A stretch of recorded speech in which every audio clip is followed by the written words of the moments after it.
Magandang araw mga kababayan. At pag-uusapan po natin ang naging announcement po ng palasyo sa pamamagitan nitong si ASIC Claire Castro na mayroon po tayong 4,027 barangay na drug-free na mga kababayan po natin.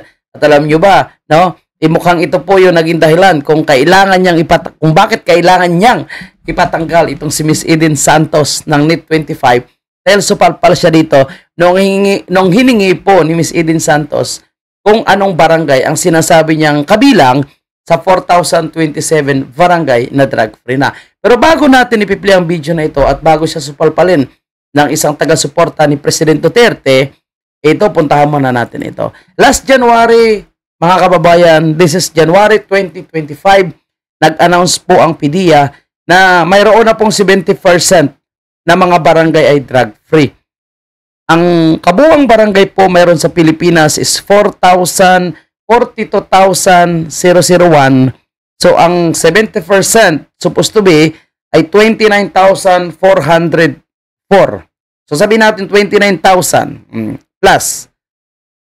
Pero, nung nakarang araw, nag-announce si Claire Castro na 4,027 lang. So, anong nangyari sa kabuuang 70% ng mga barangay na drug-free? So, ibig sabihin, bumalik ang droga sa mga barangay bago mag-announce si Claire Castro. Sa mga ilang buwan, ay nagsibalikan ang droga sa iba't ibang barangay. Yan po yung malinaw na lumalabas, mga kababayan natin. Kasi ang sinasabi ni Claire Castro na 4,027 barangay sa drug-free is nearly, ano lang yan, 10% from 42,000 na mga barangay mayroon tayo sa buong Pilipinas. So, ano ito? No? Estado po siya dito, mga kababayan natin.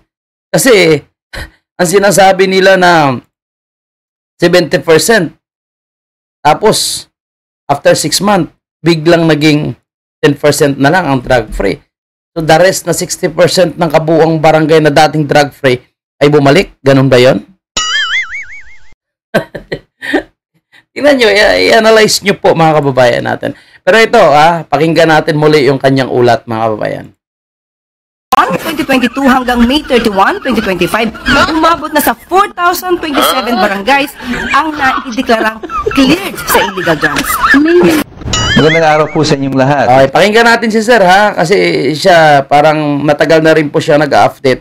Sinasabi niya na nga may 26,000 barangay na drug-free nung panahon ni President Duterte. Ito, play natin si Sir Pumuli si Attorney Mike. Play natin si Attorney Mike. Gamitin natin yung video ni Attorney Mike. At napanood niyo ba yung huling press briefing ni ASIC Claire Castro? Panood namin. Kaya nga sinasabi ko nga, Sir, malayo po yung comparison, Attorney Mike, sa naunang announcement ng PDEA na 70% ng barangay is drug-free na. Sige. Na buong pagmamalaki niyang sinasabi na 4,027 barangays na daw ang naideklarang drug-free. Wow. Wow, talaga. Bravo. Ang hindi niya sinasabi sa inyo, noong 2022, bago bumaba si Rodrigo Duterte, ay nasa 26,000 mahigit na po ang barangay na deklaradong drug-free, which is about 76% of all barangays sa Pilipinas. Meron tayong mga around 42,000 na barangay. So yung 4,027 na ito, na sinasabi ni Claire Castro, is only about 10% of all barangays. Noong 2022, meron tayong 76% of all barangays that are drug-free. At ngayon, yung 76% na yan, 10% na lang. Pero tuwang-tuwa pa silang idinideklara. What is there to be happy about? What is there to be proud about? Imposible namang hindi nyo alam yung datos at statistics bago kayo nanungkulan o natapos ang termino ni President Duterte. Ang datos na galing mismo sa bibig ninyo ang nagsasabi that our war on drugs is not improving. We are regressing. At hindi namin kailangan ng datos na yan para makita namin ang katotohanan. Kami na nandito sa ibaba at sa mga barangay, kitang-kita natin kung papaano ang pagkalat ng droga ngayon sa ating lugar. Yung mga dating hindi na natin nakikita na proliferation ng drugs sa ating mga barangay, ito na naman, balik na naman siya sa dati. Pero, so tama po yan mga kababayan po natin, itong sinasabi ni Mike, no?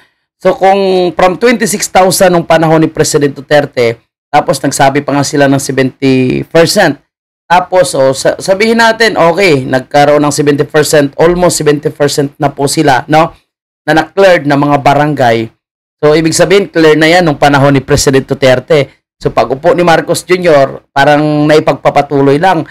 Pero, after ng ilang taon or ilang buwan, naging 10% na lang yung drug-free na mga barangay. Ano nangyari? So, ibig sabihin, totoo yung haka-haka ng mga Pilipino na talagang bumalik na yung droga. Hindi yung ang kanilang kampanya laban sa illegal na droga, kung saan may nahuhuli po silang tunit-tuniladang droga na sinusunog, no? Ito po ay put-ops lang na sinasabi ni VP Sara. Kasi, sa kanila mismo datos, galing mismo yan sa PIDEA, na nagkaroon lang ng 4,027 barangay na drug-free from, sabi natin kay President Duterte is 26,000. So, bumalik ang droga noong panahon ni Bongbong Marcos. So, kaya napaka-importante ang datos, no? Na ipapakita nila sa tao para hindi nila maluko ang taong bayan. Kasi yung iba naniniwala, yung iba naman nakikita na mismo na nagsibalikan ng droga, no? Naniniwala pa rin sila sa sinasabi ng palasyo. Diba? Pero kung titingnan mo pala yung by numbers, talagang makikita natin na nagsibalikan yung droga dahil mas kaunti yung mga barangay na nagiging drug-free nung ngayong administrasyon ni Marcos Jr. So yung 4,027 barangay sa drug-free na yan, baka magiging 1,000 na lang bago bumaba itong si Marcos Jr. Anong nangyari? Mukhang malaking sampal ito sa administrasyon, mga kababayan po natin. So yung bloodless na kampanya laban sa illegal na droga nitong si Bongbong Marcos ay hindi pala epektibo. Dahil makikita natin sa numero, from 26,000 nung panahon ni President Duterte, di ba, naging 4,000 na lang. And kung titingnan din po natin, again, this is from Philippine Star. So, kung fake news ito, bahala ka na magpaliwanag dyan, Philippine Star. Di ba? And yung source nila is PIDEA, na nearly 70% of barangay is drug-free last January 10 na inilabas nitong Philippine Star. So kung 70% ng again ng 42,000 is more than 29,000 na mga barangays, and after election, after now, naging 4,027 na lang, no? And hindi nyo pa matanggap pag tinatanong kayo ng isang Miss Eden Santos kung anong mga barangay ito para ma-verify, no, ng taong bayan kung totoo po ba na yung kanilang barangay ay napasama po dito sa 4,027 barangay na drug-free, o baka mamaya ito ay gawa-gawa lang, no? Sa sobrang pag-imbento nila ng mga barangay na drug-free, nakalimutan nila na nagdeklara na po yung PIDEA na 70% pala ng mga barangay is drug-free na nung nakaraang January. So, dito mo makikita, mga kababayan po natin, no, na mukhang nag-iimbento lamang sila ng numero, kaya wala po silang maibibigay, no, na mga name ng barangays, at the same time mga location ng mga rehabilitation center na sinasabi po ni Claire Castro. Nakita nyo naman ang ating dinidiscuss, narinig nyo naman sinasabi ni Sir Attorney Mike. So ayan, kayo na po bahala dyan, mga kababayan po natin, no, magusga dito kay ate Auntie Claire Castro, ang dakilang tagapagsinungaling ng palasyo. Okay? So maraming salamat, at yan lang po yung ating panibagong update. Sa totoo lang po tayo, mga kababayan, no? And kung nakikita natin na sila ay nagpapakita ng mga maling datos, kasinungalingan, dapat nating itama. Ika nga, hindi tayo papayag na nagkakaroon ng fake news at lulukuhin ang taong bayan na nabudol na nga nung nakaraang eleksyon. Bukas po yung ating comment section, kaya malaya po kayong magkomento, malaya po kayong magbigay ng inyong mga opinion dyan sa ating comment section. Pabor man kayo kontra sa ating pinag-usapan. Mabuhay ang bansang Pilipinas. God bless the Philippines.